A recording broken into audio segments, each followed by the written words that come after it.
Hi friends, ఇదేంటో గుర్తుపట్టారా? చూసి గుర్తుపట్టే ఉంటారు, చెప్పండి.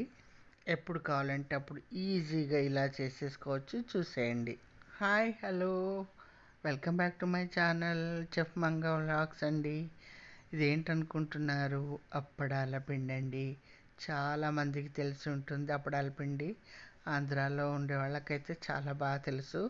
చూశారు కదా, నేను 3/4 గ్లాసు పెసరపప్పు తీసుకున్నాను. మిగిలిన వెళ్తే మినపప్పు తీసుకున్నాను. తీసుకుని రెండింటినీ కలిపి మిక్సీ జార్లో మెత్తగా పిండి కొట్టేసుకోవాలి. పిండి కొట్టేసుకుని ఆ తర్వాత దానికన్నా ముందే కొంచెం ఏం చేయాలంటే కొంచెం ఎక్కువ మోతాదులోనే మన క్వాంటిటీని బట్టి ఇంగువ నీళ్ళలో నానబెట్టుకోవాలండి. అలాగే ఉప్పును కూడా నీళ్ళల్లో నానబెట్టుకోవాలి. ఎందుకంటే అప్పడాల పిండిలో ఉప్పు సరిగ్గా కలవదనమాట గమ్ముని. అందుకోసం అని చెప్పి ఉప్పుని ఇంగువని కూడా 2 నీళ్ళలో నానబెట్టుకోవాలి. అలాగే మన కారంకి తగ్గట్టుగా కారం. యాక్చువల్గా అప్పడాల పిండిలో ఇది అన్నంలో వేసుకుని తినే అప్పడాల పిండి అనమాట. అప్పడాలు చేసుకునేది కాదు, ఇది అన్నంలో తినే అప్పడాల పిండి అనమాట. మామూలుగా అయితే చీమమిరపకాయలని దొరుకుతాయి, చీమమిరపకాయలని దొరుకుతాయి. శ్రీకాకుళం అటు సైడు దొరుకుతాయండి, మనకి ఇక్కడ దొరుకుతాయో లేదో తెలీదు. అందుకని మన కారంకి తగ్గట్టుగా నేనైతే కొంచెం చుర్రుమన్నీలా ఉండే ఆశీర్వాద్ కారం వేసానండి. అదైతే చాలా బాగుంటుంది టేస్టు.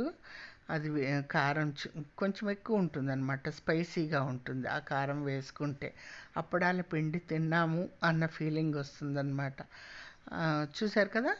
అలాగే టేస్ట్కి తగ్గట్టే ఇప్పుడే మనము చూసుకుని ఉప్పు కారం కూడా ఇప్పుడే చూసుకోవాలండి. ఒకవేళ సరిపోకపోతే ఇంకొంచెం ఉప్పు నీళ్ళల్లో కలుపుకొని వేసేసుకుని చక్కగా ఇలాగా కొంచెం నూనె వేసేసి కలిపేసేసుకుని చక్కగా అన్నంలో నూనె వేసుకుని అద్దుకొని తింటే ఉంటుంది నా సామిరంగా. ఇది టైం పాస్గా బుగ్గన చప్పరిస్తూ కూడా తింటే ఉంటుందండి. ఇంగువ వాసనతోటి అద్దిరిపోతుందండి. నచ్చితే మాత్రం లైక్ చేయండి, షేర్ చేయండి, సబ్స్క్రైబ్ చేయండి. కొంతమంది ఓన్లీ మినప్పిండితోటే చేసుకుంటారండి. పెసరపప్పుతో చేసుకుంటే కమ్మగా ఉంటుంది. దీని గురించి తెలియని వాళ్ళు ఒకసారి ట్రై చేయండి, చాలా బాగుంటుంది. Thank you.